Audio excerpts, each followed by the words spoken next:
এবং কাজের লোকেরা মিলে তার মাকে মেরে ফ্রিজে রেখেছে। আমার ভাইয়েরা দেখেন, মিডিয়ায় একবার বানাইলো ছেলে খুনি, আরেকবার বানাইলো বাড়িওয়ালা খুনি। এখন বলেন তাহলে আমরা কোনে যাব? কথা কয় না। সাদাকে কালো, কালোকে সাদা মিডিয়া বানাতে পারে না, পারে না।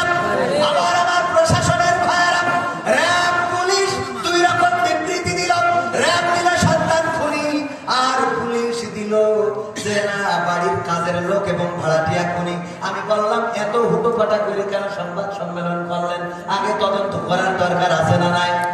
এখন